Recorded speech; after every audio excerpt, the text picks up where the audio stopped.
Kidney രോഗത്തിന് മരുന്ന് കഴിക്കുന്നവർ പലപ്പോഴും ക്രിയാറ്റിൻ നോക്കി ടെസ്റ്റുകൾ ചെയ്തിങ്ങനെ മുന്നോട്ട് പോകാറുണ്ട്.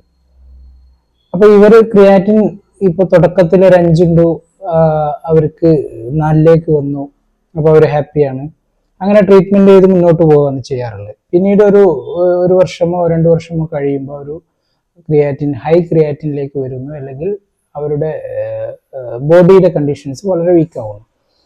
അപ്പോൾ അവർ ഡയാലിസിലേക്കാണ് നെക്സ്റ്റ് പോകാറുള്ളത്. അപ്പൊ നമ്മൾ മനസ്സിലാക്കേണ്ട ഒരു കാര്യം, നമ്മളുടെ ക്രിയാറ്റിൻ കൂടുക കുറയുക എന്നുള്ളത് ഡിപ്പെൻസ് ഓൺ കണ്ടീഷൻസ് ആണ്. ഒരുപാട് കാരണങ്ങളെ കൊണ്ട് ക്രിയാറ്റിൻ നമുക്ക് കൂടാം. നമുക്ക് പ്രോസ്റ്റേറ്റിൽ പ്രശ്നങ്ങൾ ഉണ്ടായിക്കഴിഞ്ഞാൽ, ബ്ലാഡർ ഒബ്സ്ട്രക്ഷൻ ഉണ്ടായി കഴിഞ്ഞാൽ ക്രിയാറ്റിൻ കൂടാം. അതുപോലെ മസിൽ ബ്രേക്ക് ഡൗൺ ഒക്കെ കൂടിക്കഴിഞ്ഞാലും ക്രിയാറ്റിൻ കൂടാം.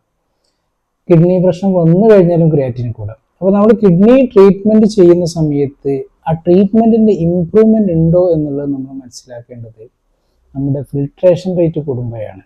നമ്മൾ കിഡ്നി അരിക്കുന്നത് കൂടി വരണം. അപ്പം നിങ്ങൾ ട്രീറ്റ്മെന്റ് ചെയ്യുന്ന സമയത്ത് EGFR 30 ആണെങ്കിൽ നിങ്ങൾ ട്രീറ്റ്മെന്റ് കഴിഞ്ഞിട്ട് നിങ്ങൾക്ക് റിസൾട്ട് കിട്ടേണ്ടത് 30ന്റെ മുകളിലേക്കാണ്.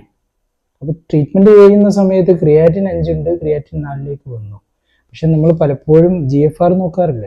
അപ്പോൾ GFR നിങ്ങൾ 30ൽ നിന്ന് 1-2 കൂടിയാൽ മാത്രമേ നിങ്ങൾ ട്രീറ്റ്മെന്റ് കൊണ്ട് മാറ്റമുണ്ട് എന്ന് പറയാൻ സാധിക്കൂ.